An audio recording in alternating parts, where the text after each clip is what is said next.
सच्ची कहानी है जो मैं इस कहानी को अपने भजन के माध्यम से आपको सुना रही हूँ। एक खान साहब थे, वो एक पनवाड़ी की दुकान में रोज पान खाने जाया करते थे। एक दिन उन्होंने उसकी दुकान में एक तस्वीर देखी जिसमें छोटे से बालक की छवि थी। वो खान साहब उस बालक की तस्वीर देखकर पनवाड़ी से कहते हैं कि बालक तो बहुत ही सुंदर है।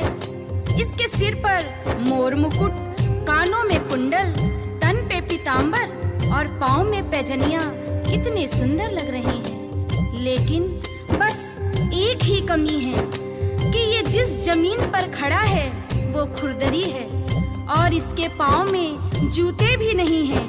ये खुरदरी जमीन इस नन्हे पाँव में चुभती होगी। ये बात सुनकर पनवाड़ी ने उससे कह दिया कि तो तुम ही ले आओ इसके जूते और उसे पहना दो। बात खान साहब को लग गई।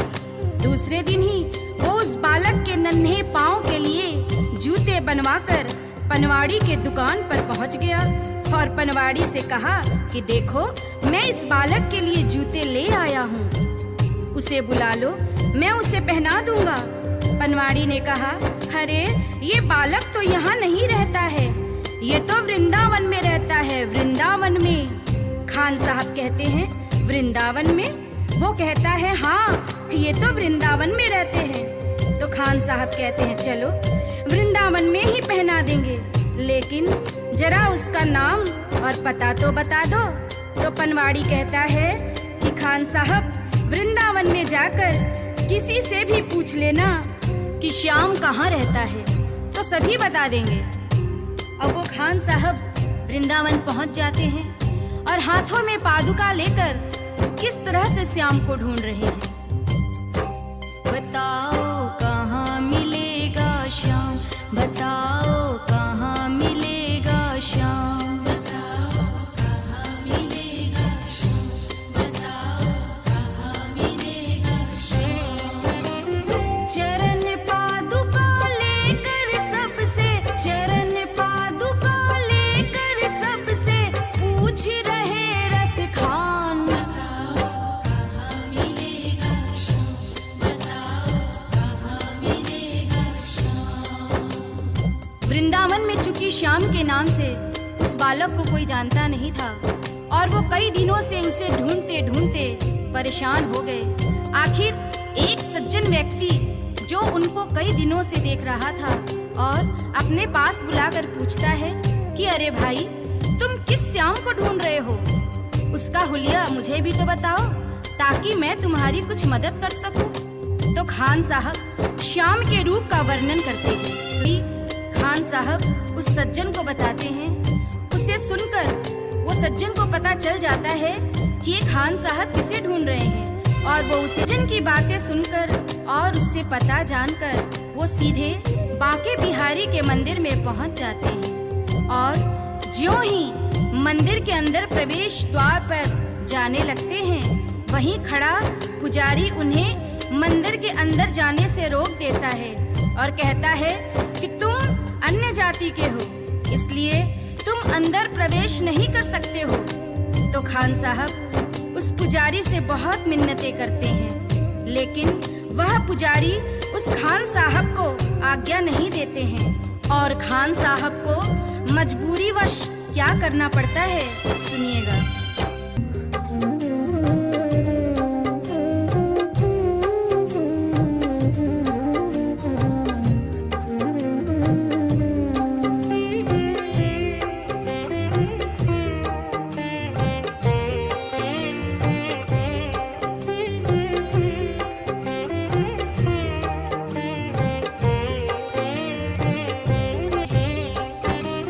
झुकी नजर तो कदमों में, झुकी नजर तो कदमों में बैठा था नन्हा श्याम, बताओ कहाँ मिलेगा श्याम, बताओ कहाँ मिलेगा श्याम।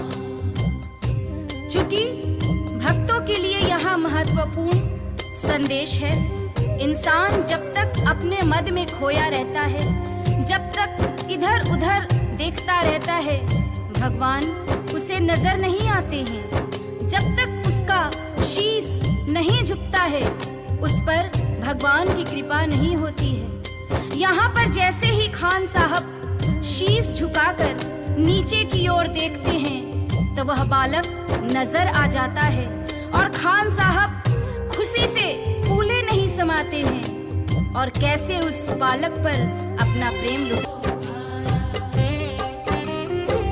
कांटे चुभ चुभ करके घायल, कांटे चुभ चुभ करके घायल हुए थे नन्हे पाँव। कहाँ मिलेगा शाम, बताओ कहाँ मिलेगा शाम। बालक के नन्हे नन्हे पाँव कांटे चुभ चुभ कर छलनी हो जाते हैं, जिसे देखकर खान साहब का हृदय रोने लगता है और उनके आंखों में आंसू आ जाते हैं। वो सोचते हैं कि तस्वीर देखकर मुझे जिस बात का डर था वही हो गया है। ये खुरदरी जमीन पर चलकर आया है जहाँ फूलों में कांटे पड़े होंगे, जिससे इसके पांव घायल हो गए हैं। और उस नन्हे बालक से खान साहब रोते रोते कहते हैं, खबर देते तो खुद ही तुम्हारे पास में आता, न पग में छाले पड़ते न चुभता कोई कांटा। अब वो नन्हा बालक उस खान साहब की उंगली पकड़कर मंदिर के अंदर ले जाता है और बांके बिहारी की मूरत की तरफ इशारा करके कहता है कि बोलो खान भाई बोलो, अगर मैं तुम्हें अंदर बुला लेता तो तुम क्या मुझे पहचान पाते? क्या तुमने यही मूरत अपने दिल में मेरे लिए बसाई थी? क्या तुम मुझे पहचान पाते? नहीं पहचान पाते ना? इसलिए ही छवि रामायण महाभारत कहीं भी पढ़ लीजिए, भगवान को हम जिस रूप में देखते हैं उसी रूप में वो हमें दर्शन देते हैं। जैसे कि द्रौपदी ने कृष्ण से कहा कि तुमने मेरा चीर बढ़ाने में इतनी देरी क्यों की? तो कृष्ण ने कहा कि दोष मेरा नहीं है द्रौपदी, दोष तुम्हारा है। द्रौपदी, मैं तो तुम्हारे पास ही खड़ा था, तुमने पुकारा ही नहीं। तुमने तो द्वारिकाधीश मेरी लाज बचाओ कहकर पुकारा, इसलिए मुझे द्वारका जाना पड़ा और तुम्हारे पास आने में मुझे वक्त लग गया। अगर तुम मुझे भैया कहकर बुलाती तो मैं तो तुम्हारे पास ही खड़ा था द्रौपदी। शाम की